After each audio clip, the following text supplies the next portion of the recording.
Hello everyone, thanks for coming to our presentation. I'm not going to be too long because I'm mainly the business and marketing side, and Neil's kind of our expert as far as what you guys are going to want to know, and that's how to actually grow the plant. So I will be brief, but just a little overview of why I'm here. I have been pushing industrial hemp since before it was even legal to be doing so. Helped turn some of the legal side and lawmaking, turn them pro-hemp. When we turned Mitch McConnell pro-hemp in 2014, that's really when the tide turned. In Kentucky, SB 50 started, and we were able to help by bringing the first certified seed in legally into the state of Kentucky, which kind of kicked off the legal growing of industrial hemp. We grow under what's called 7606 of the Federal Farm Bill. That's what gives us the right to grow hemp. We're really studying hemp production in America under 7606. And briefly, that's what I do. In 2014, we formed Legacy Hemp, which is our certified seed company aspect of it. We are now a vertically integrated company, so we sell the farmers the seed. We contract the acreage. That once we sell the seed, we contract the acreage. And in previous years, we were doing third-party processing, toll processing, having other people process our grain. And now we're moving into, we are actually putting processing in Wisconsin, and we will be processing this year's crops ourselves, which is exciting for us. So we're down to 3 locations, but we're really pushing the town of Prescott, where I am from, and is close to Interstate 94, Minnesota. We're really, they're kind of pushing hard to get us there. We were very interested in the Vernon County area. One of the issues that we have there, we love the farmers. They have great organic acreage there. The issue was they would only be able to provide about 20% of our input a year, so we would be trucking in a lot of material from other places to get it processed there, and it just, so in Vernon County, we're looking at putting a receiving center because most of the farmers don't do a lot of on-farm grain storage, and post-harvest is kind of the most important aspect of getting food-grade grain to market. The seed does really well when it's on the stalk. As soon as you get it off the stalk, you don't have very long to treat it right and get it dried down and ready for in storage. I like this picture. Oops, I did that wrong. This picture here, this is my daughter in a hemp field in 2015 in Kentucky, and I like to show that because to me it's the difference of when I first started showing that picture, there was a lot of gas. You have your daughter in a marijuana field, and I mean a lot of it. And now it's people are starting to understand that we have no interest in marijuana production. So I like to show that picture.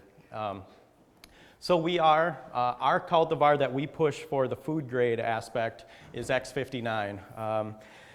A report came out on Wednesday from Minnesota. The University of Minnesota did a research variety trial, and there was 12 cultivars in it, and I liked the wording that they used for X59, that it substantially outperformed all others in yield. They found out what we already knew. And it also has a great, it has a much better flavor, we believe, and so do all of our customers. And the 1,000 kernel weight is also important, because our biggest market is the hulled hemp seed. So the larger the seed, the larger the nut within it. This I've already talked about, that we work with.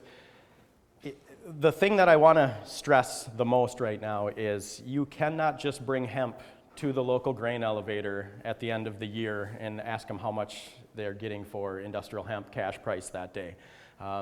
You have to have a contract established before I would recommend putting seed in the ground, because right now there's a glutton of conventional hemp grain on the market because of mistakes made with many people going long and wrong in contracting in the last few years.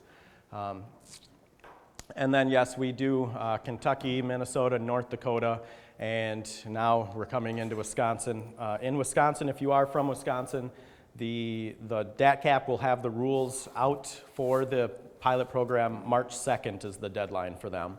So right now in Minnesota, you're still open to apply to be part of the pilot program through Minnesota. North Dakota, I believe, are they finished, Neil? Is the deadline passed, or are they still open?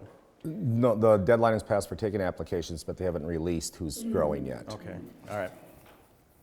And yes, 2020 is our target date for fiber processing, and I just want to bring that up, that fiber, historically in this area for sure, the market in hemp, when you hear of people growing back decades ago, fiber was the big market in this growing area. The markets now are definitely in grain, and the infrastructure to process fiber is a little ways off, and basically because the markets still have to be built for that fiber to justify the capital cost to put that infrastructure in place. And we like to make farmers profitable with the grain alone, and that makes us so that we can get adequate acreage in different growing regions to then justify having fiber processing there. Grain travels nice, fiber you always cube out before you weigh out. So fiber processing is portion 2, which will be 2020.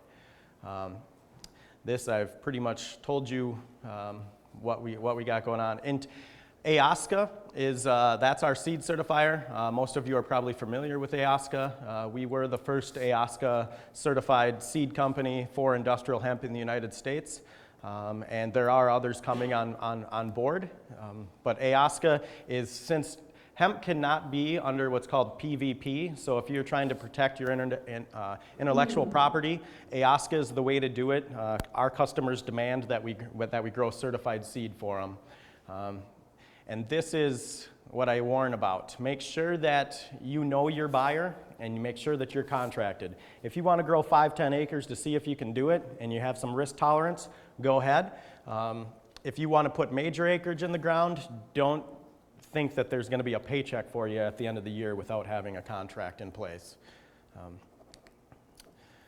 And this is the economic advantage right now. I'm pretty sure I'd be preaching to the choir right now if I told you that corn and beans are down. You're not making a lot of profit there, and that's really what's driving most of the farmers that want to get involved in hemp. If you're contracted, you can make some pretty good money doing it. But the other advantage is it's also very good for the soil, and we don't believe in monocropping anything. We believe in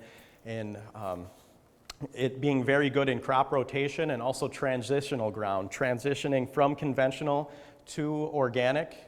Hemp is a very good transitional crop. And grain alone right now is profitable. That is our major push right now, and our major markets are definitely in the grain. And the grain, so some of the things that we make out of the grain, our major customers, we're into what's called dehulled hemp seeds. So if you looked at some of the hemp seeds, I think we have some floating around somewhere. If you thought of them kind of as a sunflower seed, you would think of cracking that outer shell off, and that inside heart or nut is really, that's our biggest market. And organics are definitely we concentrate on organics basically because that's the best market, and since we are all about quality, we think that it starts in the soil, and healthy soils make healthy plants, which make healthy food. And since there is kind of a glutton of conventional grain on the market, that's not our biggest push, but we mainly are involved in the organics. And a lot of the protein powders, snack foods, gluten-free flour, cereals, and we're really trying to push to not just have where you have a handful of hemp seeds a day, because we say that it's going to take you a long time to eat through a field of hemp, 1 teaspoon at a time. So we're looking at having it actually be an ingredient rather than just kind of a novelty niche market. And this is where people kind of get excited. In 2015, the Congressional research report said that hemp was a $593 million market in the United States. And I can tell you that that 593 million is actually 0.5% market share. So 0.5% of the households in America have a hemp product in their house, and that was a $593 million market. It's expected to grow to 1.6 billion by 2020. And here's some of the prices. I'll get to pricing here soon. The seeding rate is, I'm going to let Neil kind of go over all this stuff. Organic right now, the market is established at $1.07 to $1.17 per pound delivered clean dry grain to a processor. So a lot of the organic market and organic crowd, they're nearing, that's a net of $1,000 an acre. That's really remarkable, but it is true. Conventional prices right now are really low based upon the glutton of grain that is in the market. A very quick story about how that happened is there were four major processors in Canada that all thought they had the same South Korean buyer. They all doubled their capacity and doubled their acreage, and each of them got the contract for 1 month. And then China went to South Korea and said, we can sell you grain a lot cheaper than the Canadians are, and suddenly South Korea stopped answering their phones. So there is probably about 4 times the amount of grain that was needed in the market right now in Canada, and that is hurting everyone that's involved. That's why it's hard to get conventional grain contracts right now, because it's so cheap to buy it off of the market, because there's a lot sitting out there. The market is definitely shifting towards organic, but the other thing is we believe there should be a third tier in here between the conventional and organic, because most of the hemp that's grown in America today is grown under kind of organic standards, just not on organic land. You're not using pesticides on it, you're not using herbicides. It's really grown in it, but right now there is no quantifiable third tier, and that needs to be established, but that's not your problem, that's my problem. So this is what I can't preach enough. Make sure that you have a contract if you really want to grow hemp. It is key, because there's what's happening in Canada. I've told you kind of the horror stories about it, but what some of those processors are telling the people that they have under contract, we can't pay you what we said we'd pay you, and we're going to delay the call 14 to 16 months.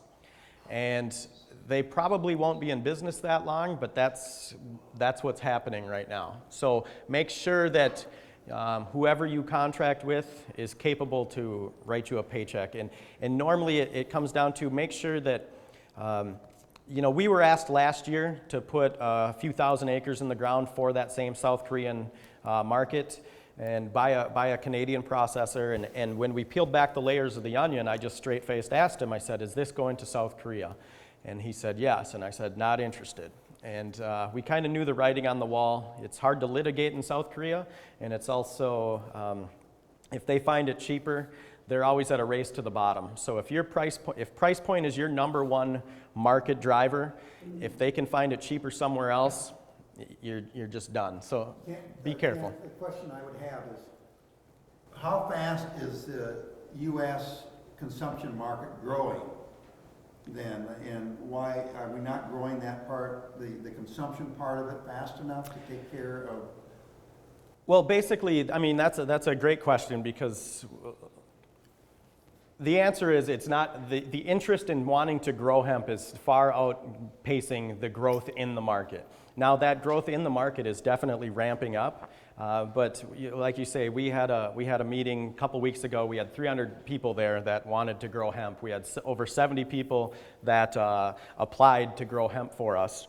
And that is interesting. We love that. We love working with farmers. The issue that we have is I really got excited as 2 of my meetings this month. I've been in front of over 50 people at each meeting of food companies from different areas that we met with their research and development that want to put hemp into their products. So it is expanding. If this slide back here, It's expected to be 1.6 billion by 2020, and we'd really see it ramping up. I mean, we've dealt with companies that 2 years ago wanted us to have 50 acres in the ground for them, and now they're talking about a few thousand. You know, and really that's the push needs to be no longer in the niche market, but it needs to be an ingredient. And if any one of you are connected to the food industry, you'll know that plant protein is probably the fastest growing sector in the food market right now. So the people that are interested in putting plant proteins into their products are starting to see that there is an availability of hemp. And that is one of the things that we do see in the market is the more and more people that are actually going to use it as an ingredient, they're interested in non-GMO. That's their big thing, not necessarily organic. So I think that right now the fastest growing market is organic, but I think that when it becomes an ingredient, I think that the conventional acreage also, and just natural production, will really increase also. Have you talked about what the qualities of the seed as a food ingredient, why people will want to gravitate, and what will pull that even more once they experience it? Okay, so the plant protein is why we say it's one of the best is because you're over 30% protein by weight of the industrial hemp seed, but it's also an easily digestible plant protein. And that is something so the whole bioavailability of the protein in the plant itself is remarkable, but also the full GLA profile. So hemp is rich in the omega 3, 6, and 9. So these are the things of why companies are interested in putting the hemp plant protein into their products. It's an amazing plant, and the protein aspect is definitely that's the biggie. That's why they call it a superfood. There's the answer to your question right there. Large grain size with the X59. Our 1,000 kernel weight, I believe, are we at 22 or 24? 17 to 24, yeah. 17 to 24, depending on, different, obviously different growing conditions and growing areas. The shatter resistance is very important as far as in harvesting and also in the moving and processing aspect of it. And I'll let Neil go over some of the agronomy of it. And this was, we were just talking about the DATCAP regulations. And really, I'll be available afterwards for the question and answer, but I think right now, unless anyone has a quick question, I'll turn it over to Neil, and he'll kind of go over his experience in growing and what's been successful for us.